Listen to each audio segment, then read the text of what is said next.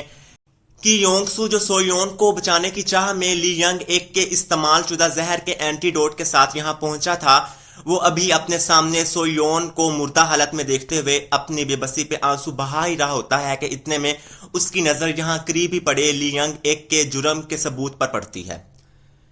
N اسی وقت لی ینگ ایک بھی سو یون کی خوابگاہ کے قریب پہنچ جاتا ہے، چنانچہ کہ یونگ سو کسی کی آہٹ کو سنتے ہی اس سوئی کو زمین سے اٹھا کر یہاں سے چپکے سے فرار ہونے کی تگودو میں اپنی ٹانگ زخمی کرنے کے باوجود بھی اپنی شناخت کو چھپا کر یہاں سے بھاگ نکلنے میں تو کامیاب ہو جاتا ہے۔ تاہم لی ینگ ایک بھاگنے والے کی لڑکھڑاہٹ اور سو یون کے کمرے کی کھڑکی کے نزدیک پڑے صندوق پر خون کے نشانات کو دیکھ کر یہ سمجھ جاتا ہے کہ سو یون کے قتل کے نامعلوم گواہ کی ٹانگ پر گہرا گھاؤ آیا ہے، جس کے بعد ایک طرف لی ینگ ایک کنگ انجو کو ساری صورتحال سے باخبر کر کے خود کو اس معاملے میں بچانے کی کوشش میں سو یون کی موت کا الزام نامعلوم زخمی مفرور پر لگا دیتا ہے،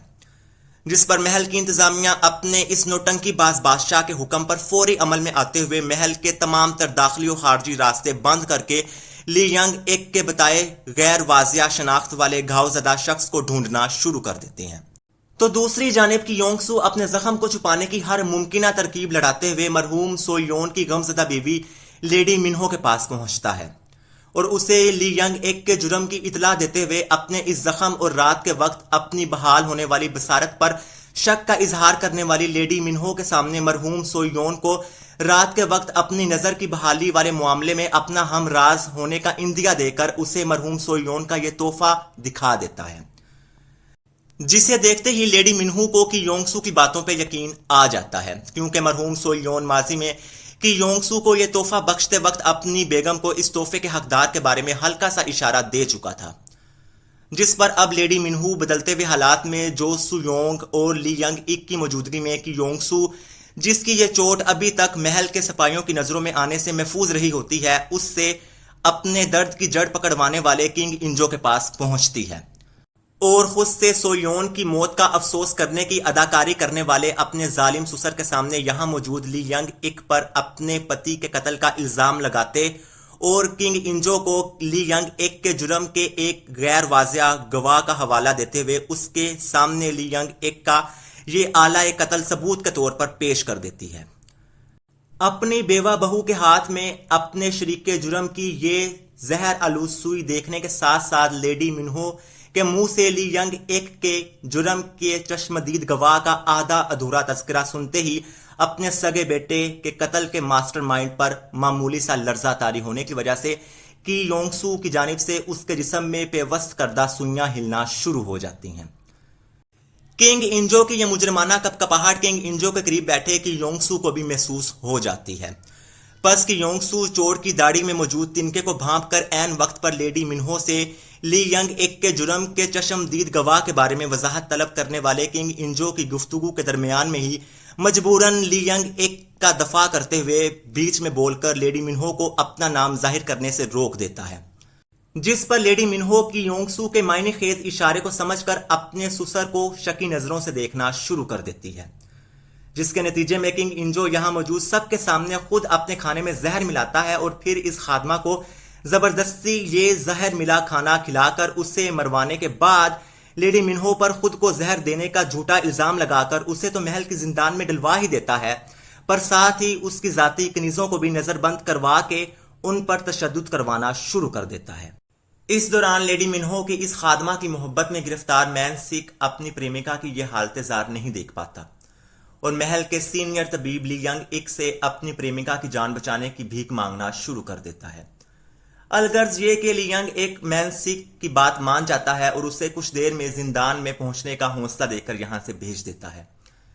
مین سک پر امید ہو کر ادھر سے جا ہی رہا ہوتا ہے کہ اتنے میں کی یونگ سو کے تعاقب کے نتیجے میں اس کی نگاہ کی یونگ سو کی چوٹ پر پڑ جاتی ہے۔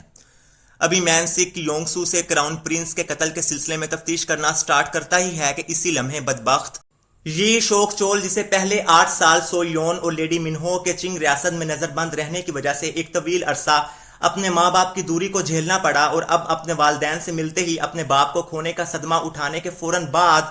ماں کی ناحق قید کا دکھ اٹھانا پڑ رہا ہوتا ہے، وہ سلاخوں کے پیچھے موجود اپنی ماں سے اپنے باپ کے قتل کے حوالے سے محل کے اندھے معالج سے معلومات حاصل کرنے کی نصیحت پا کر ادھر پہنچ جاتا ہے اور کی یونگ سو سے اپنے دادا کی سچائی کے متعلق جاننے کے بعد مایوسی کے عالم میں لارڈ چوئی کے پاس جاتا ہے اور اسے اپنے دادا کی کرتوت سے مطلع کرنے لگتا ہے۔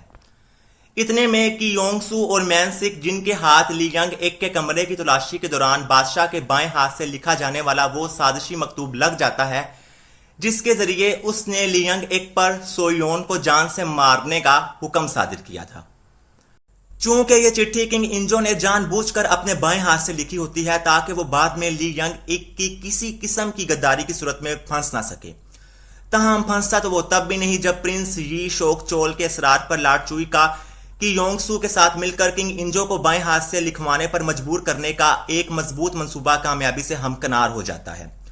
وہ اس وقت بھی لارڈ چوئی کو اپنے تخت کا اگلا جانشین منتخب کرنے کا ادھیکار دے کے اس کا ذہن بھی بدل کر اپنے کارناموں سے واقفیت رکھنے والے اپنے پوتے کو بھی اس کے باپ ہی کی طرح مروانے اور اس کی موت کی وجہ بھی ملیریا بتانے کے بعد سرعام سب کے سامنے رات کے اندھیرے میں اپنی بینائی کے بحال ہونے کا اعتراف کرتے ہوئے کنگ انجو کو چیخ چیخ کر سو یون اور ری شوک چول کا قاتل کہنے والے کی یونگ سو کو سرقلمی کی سزا سنا دیتا ہے۔ مگر کی یونگ سو کی سرقلمی کے عین وقت پر یہ تمام سپاہی جو اپنے بادشاہ کی کارستانیوں کو بڑے اچھے سے جانتے ہوتے ہیں، وہ ایک سچے شخص کو سچ بولنے کی سزا نہیں دے پاتے اور کی یونگ سو کی جان بخش دیتے ہیں۔ لیکن کئی سالوں بعد جب اس ذہنی خناس کے شکار پاگل بوڑھے کو خاصاتی طور پر کی یونگ سو کے علاج کی ضرورت پڑتی ہے، تب وہ اس پاپی بوڑھے کی جان نہیں بخشتا اور اس کے ساتھ اس کا پسندیدہ طریقہ قتل اختیار کرتے ہوئے ہی اسے جہنم رسید کرتا ہے اور اپنے بیٹے اور پوتے کے قتل پر ملیریا کھیلنے والے اس سنکھی بوڑھے کی موت پر بھی سب کے سامنے اس کی موت کا یہی جواز پیش کرتا ہے کہ بادشاہ کو ملیریا لاحق ہو گیا تھا۔ تو فرینڈز، یہ تھی میری آج کی ویڈیو اچھی لگے تو لائک، کومنٹ اور چینل کو سبسکرائب کرنا نہ بھولیے گا۔ اگلی بار کسی نئی ویڈیو کے ساتھ حاضر ہوں گا، تب تک کے لیے اللہ حافظ۔